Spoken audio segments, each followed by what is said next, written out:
ಶಿವಮೊಗ್ಗದ ಸೆಂಟ್ರಲ್ ಜೈಲಲ್ಲಿರುವಂತಹ ಕೈದಿಗಳಿಗೆ ರಾಜಾತಿಥ್ಯ ಸಿಗ್ತಾ ಇದೆ ಅನ್ನುವಂಥ ಒಂದು ಸಂಶಯ ವ್ಯಕ್ತವಾಗ್ತಾ ಇದೆ. ಪೊಲೀಸರೇ ಶಾಕ್ ಆಗುವಂತಹ ಒಂದು ಘಟನೆ ಬೆಳಕಿಗೆ ಬರ್ತಾ ಇದೆ. ಶಿವಮೊಗ್ಗದ ಸೆಂಟ್ರಲ್ ಜೈಲ್ ಅಲ್ಲಿರುವಂತಹ ಕೈದಿಗಳಿಗೆ ರಾಜಾತಿಥ್ಯ ಸಿಗ್ತಾ ಇದೆಯಾ? ಹಲೋ ಹಲೋ ಪೊಲೀಸರು ಶಾಕ್, ಕೈದಿ ರಾಕ್. ಹೊಟ್ಟೆನೋವೊಂದು ಹೊರಬಂದ ಕೈದಿಯ ಅಸಲಿ ಕಥೆ ಇದು. ನಿಮ್ಮ ಅಶ್ವವೇಗ ನ್ಯೂಸ್ನಲ್ಲಿ ಎಕ್ಸ್ಕ್ಲೂಸಿವ್ ಸ್ಟೋರಿ ಬರ್ತಾ ಇದೆ. ಶಿವಮೊಗ್ಗದ ಸೆಂಟ್ರಲ್ ಜೈಲ್ನ ಕಥೆ. ಅಲ್ಲಿನ ಕೈದಿಗಳಿಗೆ ರಾಜಾತಿಥ್ಯ ಸಿಗ್ತಾ ಇದೆಯಾ ಅನ್ನುವಂಥ ಒಂದು ಸಂಶಯ ವ್ಯಕ್ತವಾಗ್ತಾ ಇದೆ. ಪೊಲೀಸರು ಶಾಕ್, ಕೈದಿಗಳು ರಾಕ್. ಹೊಟ್ಟೆ ನೋವು ಅಂತ ಹೊರಬಂದಂಥ ಕೈದಿಯ ಅಸಲಿ ಕಥೆ ಇದು. ಅಶ್ವವೇಗ ನ್ಯೂಸ್ನ ಎಕ್ಸ್ಕ್ಲೂಸಿವ್ ಸ್ಟೋರಿ. ಕೈದಿಗಳಿಗೆ ಎಲ್ಲೋ ಒಂದು ಕಡೆ ಜೈಲಿನಲ್ಲಿ ಶಿಕ್ಷೆ ಆಗೋದು ಬಿಟ್ಟು ರಾಜಾತಿಥ್ಯದ ವ್ಯವಸ್ಥೆ ಆಗಿದೆಯಾ ಅಂತ ಶಿವಮೊಗ್ಗದ ಕಥೆ ಇದು.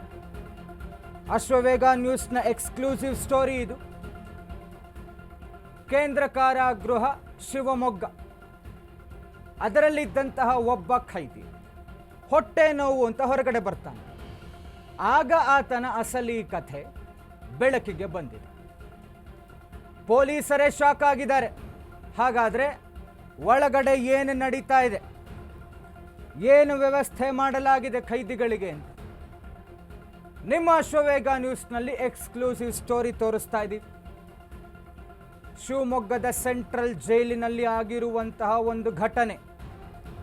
ಖೈದಿಗಳು ಅನಿಸ್ಕೊಂಡವರು ಶಿಕ್ಷೆ ಕೊಡಬೇಕು, ಆದರೆ ರಾಜಾತಿಥ್ಯ ಸಿಗ್ತಾ ಇದೆ. ಶಿವಮೊಗ್ಗ ಸೆಂಟ್ರಲ್ ಕಾರಾಗೃಹ ಮೇಲೆ ಪೊಲೀಸರು ದಾಳಿ ಮಾಡಿದ್ದಾರೆ. ದಾಳಿ ಬಳಿಕ ಖೈದಿಯೊಬ್ಬನಿಗೆ ಬಂದಿತ್ತು ಹೊಟ್ಟೆ ನೋವು. ಹೊಟ್ಟೆ ನೋವು ಬಳಿಕ ಜೈಲಿನಿಂದ ಹೊರ ಬಂದಿದ್ದಂತಹ ಖೈದಿ ಜೂನ್ 24ರಂದು ಮೆಗ್ಗಾನ್ ಬೋಧನಾ ಆಸ್ಪತ್ರೆಗೆ ಖೈದಿಯನ್ನ ದಾಖಲು ಮಾಡಲಾಗಿದೆ. ಖೈದಿಯ ಹೊಟ್ಟೆ ಪರಿಶೀಲಿಸಿದಾಗ ವೈದ್ಯರು ಫುಲ್ ಶಾಕ್ ಆಗಿದ್ದಾರೆ. ಖೈದಿಯ ಹೊಟ್ಟೆಯೊಳಗಿತ್ತು ಕೆಚೋಡ ಹೆಸರಿನ ಫೋನ್. ವೈದ್ಯರು ಎಕ್ಸ್ರೇ ಮಾಡಿದಾಗ ಮೊಬೈಲ್ ಇರೋದು ಪತ್ತೆ ಆಗಿದೆ. ಶಸ್ತ್ರಚಿಕಿತ್ಸೆಯ ಮೂಲಕ ಮೊಬೈಲ್ ಅನ್ನು ಹೊರ ತೆಗೆದಿದ್ದಾರೆ ವೈದ್ಯರು. 10 ವರ್ಷದ ಶಿಕ್ಷೆಗೆ ಒಳಪಟ್ಟಿದ್ದಂತಹ ಒಬ್ಬ ಖೈದಿ ಹೊಟ್ಟೆ ನೋವು ಅಂತ ಹೊರಗಡೆ ಬರ್ತಾನೆ. ಶಿವಮೊಗ್ಗದ ಸೆಂಟ್ರಲ್ ಜೈಲ್ ಮೇಲೆ ಪೊಲೀಸರು ದಾಳಿ ಮಾಡ್ತಾರೆ. ದಾಳಿಯ ಬಳಿಕ ಅಲ್ಲಿದ್ದಂತಹ ಒಬ್ಬ ಖೈದಿ, 10 ವರ್ಷದ ಶಿಕ್ಷೆಗೆ ಒಳಗಾಗಿದ್ದಂತಹ ಒಬ್ಬ ಖೈದಿಗೆ ಹೊಟ್ಟೆ ನೋವು ಬರುತ್ತೆ. ಹೊಟ್ಟೆ ನೋವು ಬಂದಂತಹ ಕ್ಷಣಕ್ಕೆ ಆತ ಜೈಲಿನಿಂದ ಹೊರಗಡೆ ಬರ್ತಾನೆ. ಆತನನ್ನು ಜೂನ್ 24ರಂದು ಶಿವಮೊಗ್ಗದ ಮೆಗ್ಗಾನ್ ಬೋಧನಾ ಆಸ್ಪತ್ರೆಗೆ ದಾಖಲು ಮಾಡಲಾಗುತ್ತೆ. ದಾಖಲು ಮಾಡಿ ಹೊಟ್ಟೆಯನ್ನು ಪರಿಶೀಲಿಸಿದಾಗ ವೈದ್ಯರಿಗೆ ಒಂದು ಶಾಕ್ ಆದಿತ್ತು. ಆ ಒಬ್ಬ ಖೈದಿಯ ಹೊಟ್ಟೆಯ ಒಳಗಡೆ ಒಂದು ಫೋನ್ ಪತ್ತೆ ಆಗುತ್ತೆ. ಎಕ್ಸ್ರೇ ಮಾಡಿದಾಗ ಆತನ ಹೊಟ್ಟೆಯಲ್ಲಿ ಫೋನ್ ಇರುವುದಂತೂ ಗೊತ್ತಾಗುತ್ತೆ. 10 ವರ್ಷದ ಶಿಕ್ಷೆಗೆ ಒಳಪಟ್ಟಿದ್ದಂತಹ ದೌಲತ್ ಯಾನೆ ಗುಂಡು, 30 ವರ್ಷದ ಒಬ್ಬ ಖೈದಿ. ಬಳಿಕ ಶಸ್ತ್ರಚಿಕಿತ್ಸೆಯಿಂದ ಆತನ ಹೊಟ್ಟೆಯಿಂದ ಫೋನನ್ನು ಹೊರಗಡೆ ತೆಗಿತಾರೆ. ಶಿವಮೊಗ್ಗ ಸೆಂಟ್ರಲ್ ಕಾರಾಗೃಹ ಮೇಲೆ ಪೊಲೀಸರು ದಾಳಿ ಮಾಡ್ತಾರೆ. ದಾಳಿ ಬಳಿಕ ಈ ಖೈದಿಗೆ ಹೊಟ್ಟೆ ನೋವು ಬಂದಿರುತ್ತೆ. ಹೊಟ್ಟೆ ನೋವು ಬಳಿಕ ಜೈಲಿನಿಂದ ಹೊರಗಡೆ ಬರ್ತಾನೆ ಈ ಖೈದಿ.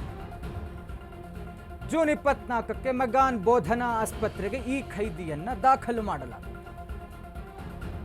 ಹೊಟ್ಟೆಯನ್ನು ಪರಿಶೀಲಿಸಿದಾಗ ವೈದ್ಯರಿಗೆ ಬಿಗ್ ಶಾಕ್ ಆಗಿದೆ. ಖೈದಿಯ ಹೊಟ್ಟೆ ಒಳಗಿತ್ತು ಕೆಚೋಡ ಹೆಸರಿನ ಫೋನ್. ಎಕ್ಸ್ರೇ ಮಾಡಿದಾಗ ಮೊಬೈಲ್ ಇರೋದು ಪತ್ತೆ ಆಗುತ್ತೆ. ಬಳಿಕ ಶಸ್ತ್ರಚಿಕಿತ್ಸೆಯನ್ನು ಮಾಡಿ ಮೊಬೈಲನ್ನು ಹೊರಗಡೆ ತೆಗಿತಾರೆ ವೈದ್ಯರು. 10 ವರ್ಷದ ಶಿಕ್ಷೆಗೆ ಒಳಪಟ್ಟಿದ್ದಂತಹ ಖೈದಿ ದೌಲತ್ ಯಾನೆ ಗುಂಡು.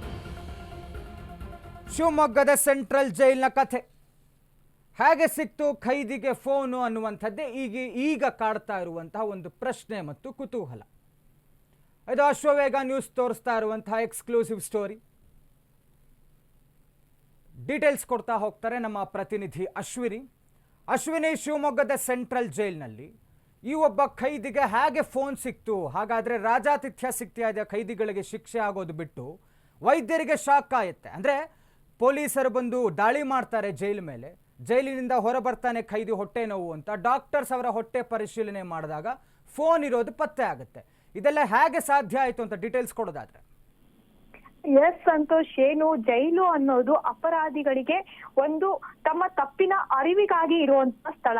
ಆದರೆ ಏನು ಬಳ್ಳಾರಿ ಜೈಲಿನ ಬಳಿಕ ಶಿವಮೊಗ್ಗ ಜೈಲಿನಲ್ಲೂ ಏನು ಕೈದಿಗಳಿಗೆ ರಾಜಾತಿಥ್ಯ ಸಿಗ್ತಾ ಇದೆಯಾ ಅನ್ನೋದಕ್ಕೆ ಇದು ಒಂದು ಉದಾಹರಣೆ ಕೂಡ ಅಂತ ಹೇಳ್ಬೋದಾಗಿದೆ ಸಂತೋಷ್. ಏನು ಜೈಲಿನಲ್ಲಿರುವಂತಹ 10 ವರ್ಷ ಒಂದು ಪ್ರಕರಣಕ್ಕೆ ಸಂಬಂಧಿಸಿದಂತೆ 10 ವರ್ಷ ಶಿಕ್ಷೆಗೊಳಗಾಗಿದ್ದಂತಹ ದೌಲತ್ ಅನ್ನೋ ಕೈದಿ ಅವನ ಹೊಟ್ಟೆ ನೋವು ಅಂತ ಏನು ಜೈಲಿನಲ್ಲಿರುವಂತಹ ವೈದ್ಯರ ಬಳಿ ತಿಳಿಸಿದಾಗ ಏನು ಜೂನ್ 24ರಂದು ಶಿವಮೊಗ್ಗದ ಮೆಗನ್ ಆಸ್ಪತ್ರೆಗೆ ಕರೆತರ್ತಾರೆ.